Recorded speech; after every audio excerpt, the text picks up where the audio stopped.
Welcome to ILTV Security Brief. I'm Caleb Ben David. Each week, we focus on the latest developments in security and defense relating to Israel and the Middle East, impacting on this region and beyond. And we start with our top items of the past week.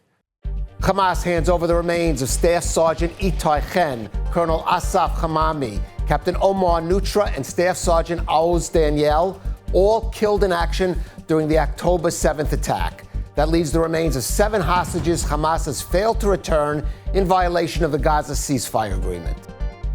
The IDF continues its airstrikes on Hezbollah targets in South Lebanon, eliminating Mohammed Ali Haddad, commander of the Radwan forces in the Nabatea area. At least 5 other Hezbollah operatives are taken out in strikes over the past few days, as Prime Minister Netanyahu warns that Hezbollah is trying to recover and rearm, and says that if the Lebanese government fails to disarm it, according to the ceasefire deal, Israel will act to defend itself. The Trump administration is reportedly pressing Israel to allow some 200 Hamas terrorists still hiding in tunnels under Gaza's Rafah city, an area controlled by the IDF, to move back across the so-called Yellow Line into Hamas-held territory. The Prime Minister's office said the terrorists will not be allowed safe passage under any circumstances. Military Advocate General Major Yifat Tomer Yerushalmi and former IDF Chief Prosecutor Colonel Matan Solomesh were arrested for leaking the video of Israeli guards allegedly abusing Palestinian prisoners at the State Taiman Detention Center and further offenses connected with covering up that act. Defense Minister Israel Katz appoints the ministry's former chief legal advisor Itai Ophir to replace Tomer Yerushalmi. Israel and India signed a memorandum of understanding to enhance defense cooperation that reportedly includes India buying rockets and air defense missiles developed by Israel Aerospace Industries for some $3.75 billion. And now our big story. The post-war planning for the future of Gaza is slowly taking shape, with the U.S. submitting to the UN Security Council members a draft resolution outlining steps for the creation of the new international force drawn from Arab and Muslim countries that is supposed to maintain security, oversee the disarming of Hamas, and demilitarize the Gaza Strip. Also, the training of a new Palestinian police force. Governance of Gaza will be overseen by the creation of the Board of Peace chaired by President Trump. But in the meantime, Hamas continues to violate the ceasefire terms, failing to return all the hostage remains as Palestinian terrorists engage in sporadic clashes with IDF troops. Here's Prime Minister Netanyahu speaking about the planned security arrangements for Gaza. אנחנו מחליטים ואנחנו פועלים ככל שצריך להסיר סכנה מיידית לכוחותינו. אנחנו מחליטים ואנחנו פועלים. בסופו של יום, החמאס יפורק מנשקו ועזה תפורז. אם כוחות זרים יעשו זאת, מה טוב. ואם הם לא יעשו זאת, אנחנו נעשה זאת.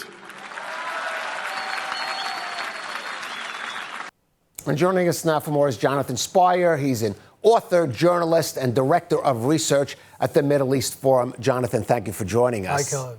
Now, Jonathan, you recently wrote a piece for The Spectator about the Gaza peace plan as outlined by President Trump or the Trump administration having to coexist uneasily with the emergent reality in Gaza.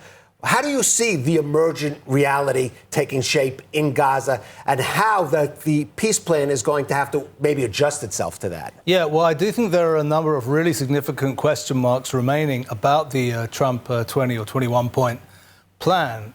It was clear that both sides had an interest in the implementation of the first part of the plan that has now been implemented. Hamas had an interest because they wanted to avoid an IDF entry into Gaza City. And Israel, of course, had an interest because we wanted to get back the remaining 20 living hostages and eventually also the bodies of the murdered hostages. So that was clear, the common interest. Moving into the second and third phases, however, I think it's a much more complicated question because obviously the plan envisages the disarming of Hamas and it's giving up of its arms and it's giving up of its political role in Gaza. And Hamas has been absolutely clear from the outset that it has no intention of giving up either its weaponry or indeed its kind of de facto leadership role within Gaza. Now, the IDF, of course, has withdrawn from part of the Strip. Hamas now controls only around 47% of it.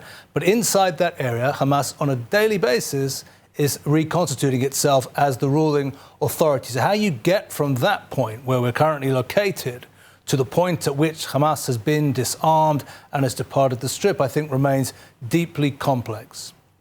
Well, clearly they're issues that have to be resolved. One of them is, of course, about this ISF, International Stabilization Force. We just saw Prime Minister Netanyahu say that if it fails to act, Israel will act. But is it really so simple? Because once you have foreign forces introduced into the Gaza Strip, that could place some limitations on the IDF's ability to react. Oh, I have no doubt that if the International Stabilization Force does indeed come into existence and is then deployed, at least in the currently Hamas-controlled part of Gaza, it will certainly have implications for Israel's freedom of action. And it won't just be vis-a-vis Israel's relations with the countries in question, whether it's Azerbaijan or Indonesia or wherever it ends up being. It'll be with regard to Israel's vital relationship with the United States, because, of course, the United States will be signed off on this agreement. So they'll be very much committed to the success of it. So at that point, if Israel feels the need, I don't know, to engage in hot pursuit, into the area supposedly controlled by the International Stabilization Force,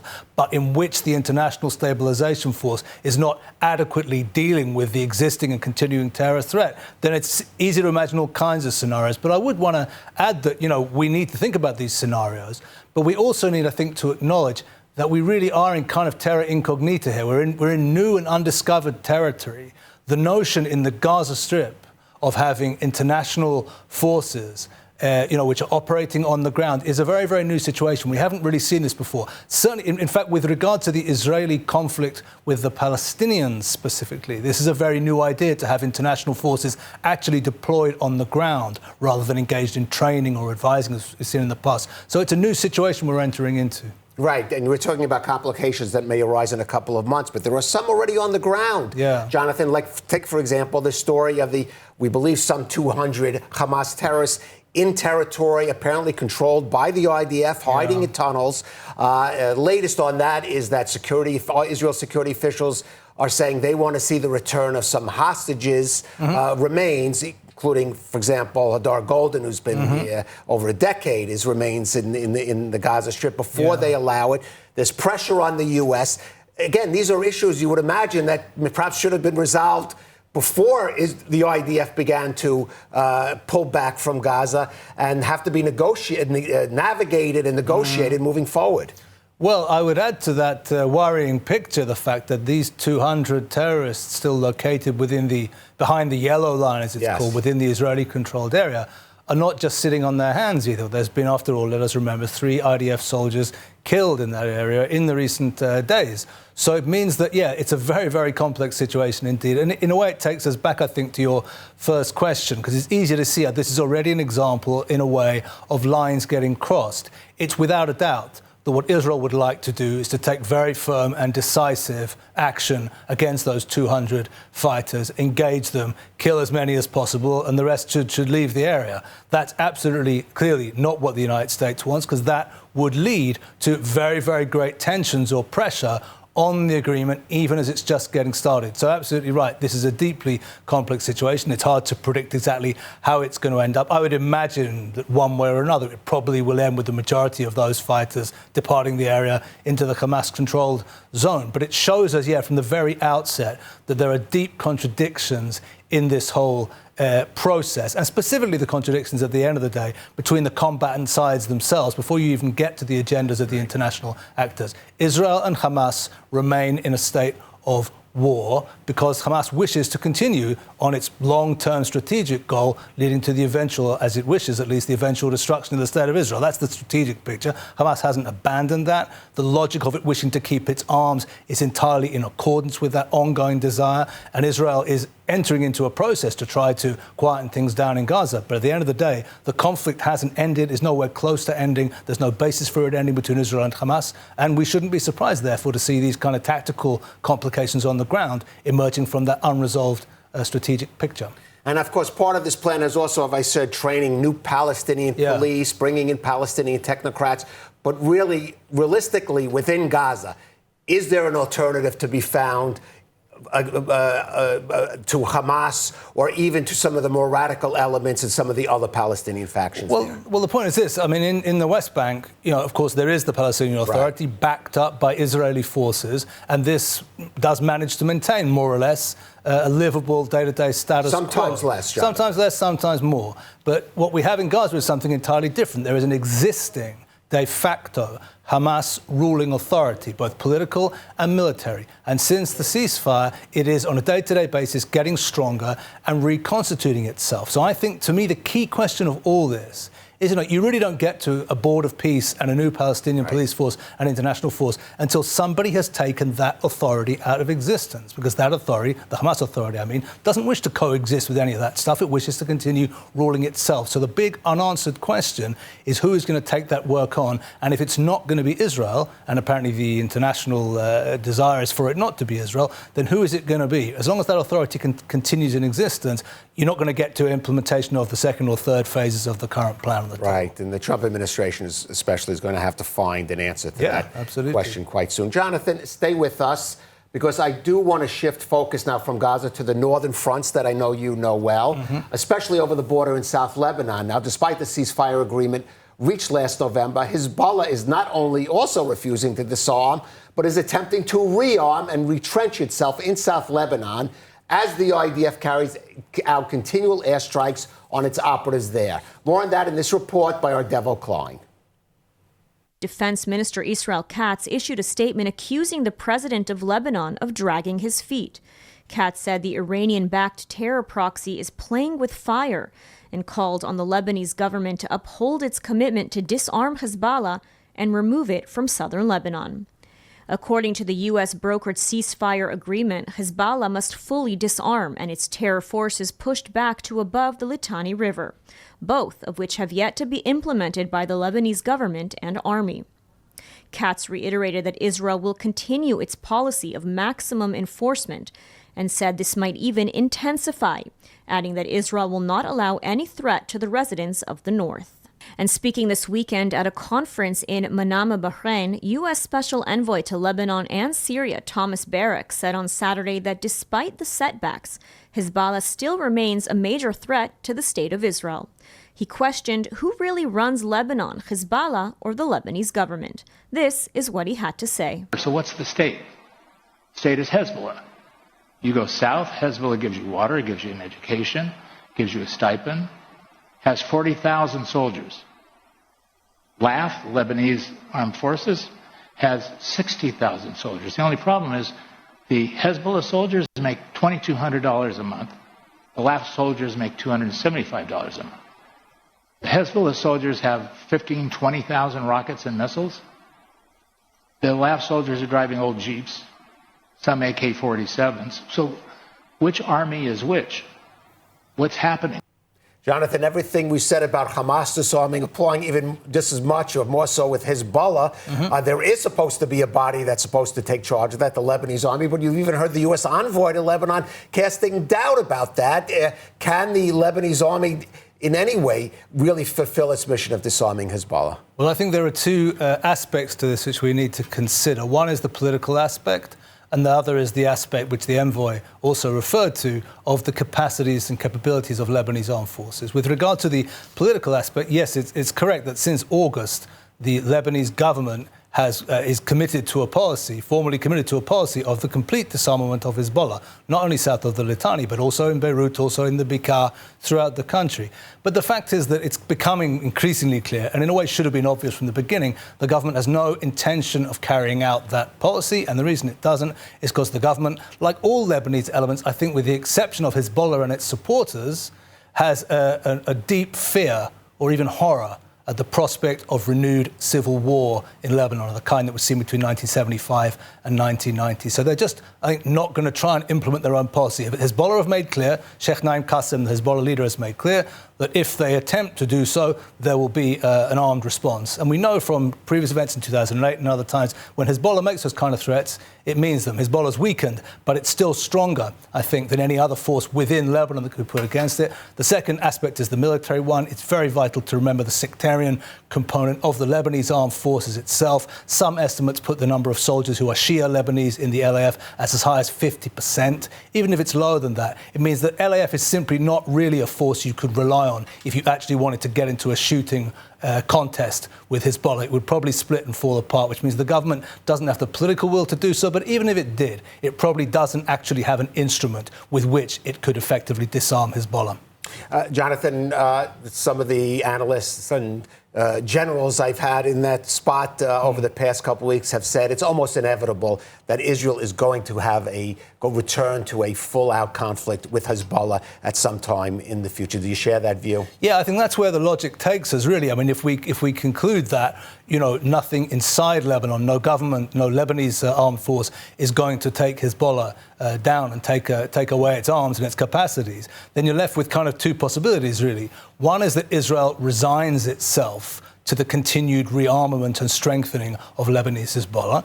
And the other, as you said in your question, is that Israel takes action itself to prevent that. My sense is that Israel, in the post-October 7, 2023 period, is not going to be willing. No Israeli government could possibly be willing to allow Hezbollah to simply begin to rearm and rebuild its strength, which means you end up with the second option, Israeli action unilaterally to prevent that. Now, I would remind us all that that's actually been going on in any case ever since the November 2024 so-called ceasefire. Hundreds of Hezbollah men have been killed by Israeli drones and airstrikes. Even just this week in Nabatea, in Ait Sha'ab, Hezbollah men killed. So Israel is using the advantages it gained in the course of the war in 2024 to continue a very determined policy of preventing Hezbollah from rearming and rebuilding its strength. Having said that, the current level, I would say, of Israeli commitment and deployment will probably not be enough to prevent that rearming. So if Israel is indeed determined to prevent it, some kind of escalation is, I think, more or less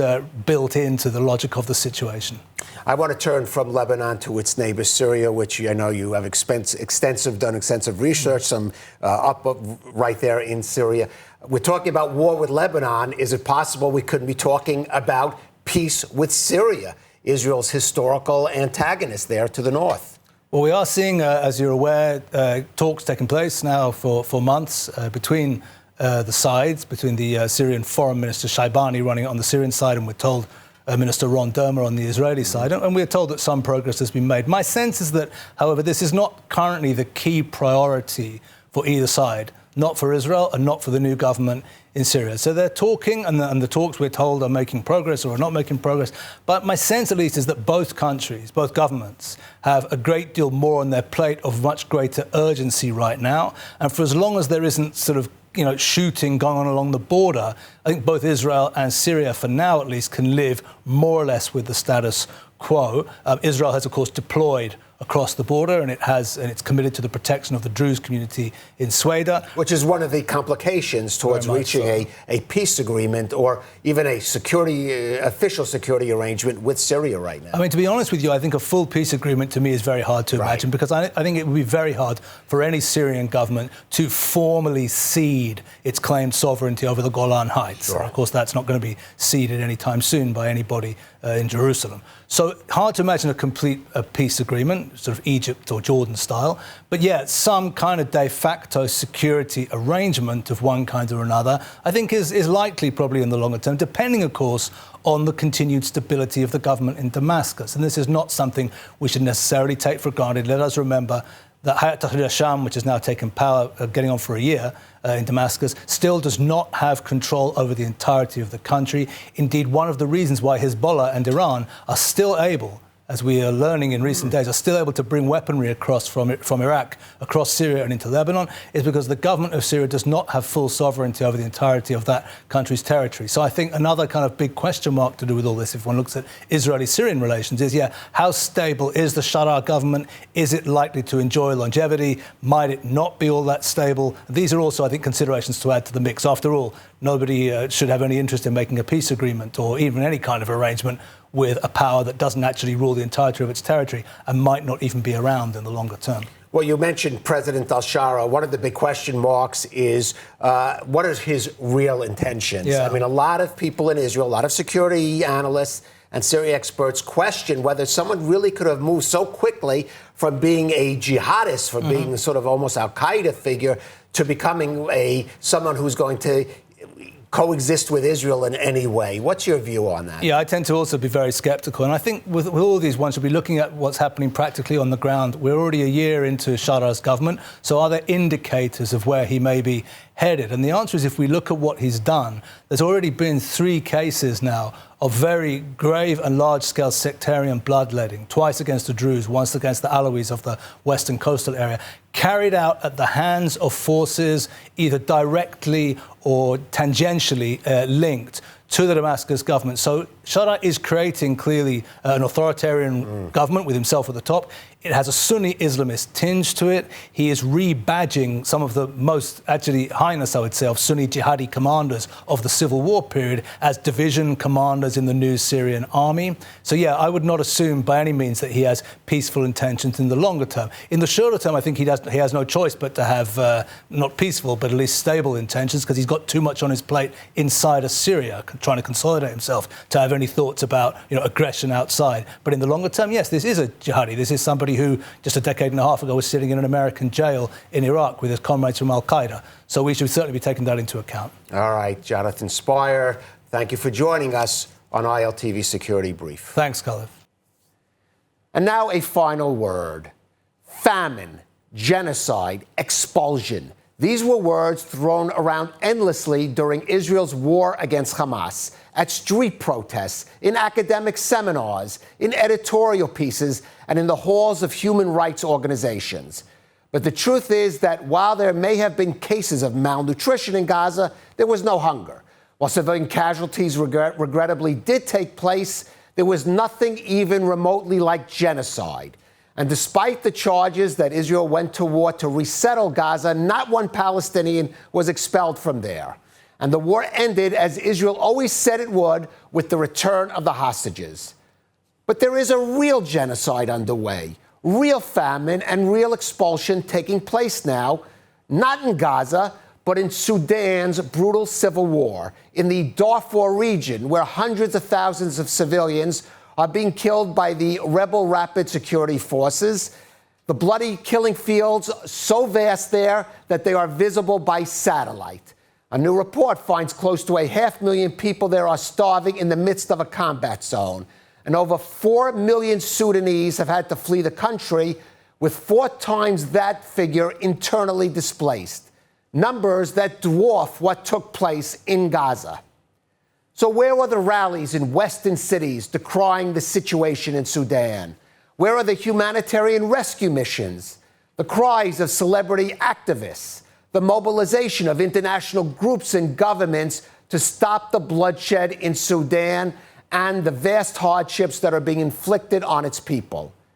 Could it be that because the Sudan civil war pits Muslims against Muslims, and Muslims of color at that, that so much of the world chooses to feel comfortable to ignore that conflict while continuing to focus on the supposed crimes of the world's only Jewish state and army? Now, Israel's battle against Hamas was a complicated, messy campaign, as brutal and heartbreaking as all wars must be, even necessary ones. And this country, this democracy, is still grappling with the war's fallout, as indicated by the latest affair around the alleged abuse at State Taymon prison and the scandal involving the IDF prosecutor's office connected with that. But the insightful hyperbole, the outright anti-Semitic invective directed against Israel and the IDF during the Gaza war and now beyond accomplished nothing. Not for the Palestinians of Gaza, not for those protesters and rights groups that screamed famine and genocide, not for those hypocritical governments that condemned Israel for sins far less than their own. The world cried an ocean of tears from Gaza. What a shame, then, that it seems to have run out of them when it comes to the far more immense human tragedy now unfolding in Sudan. Thank you for joining us on ILTV Security Brief.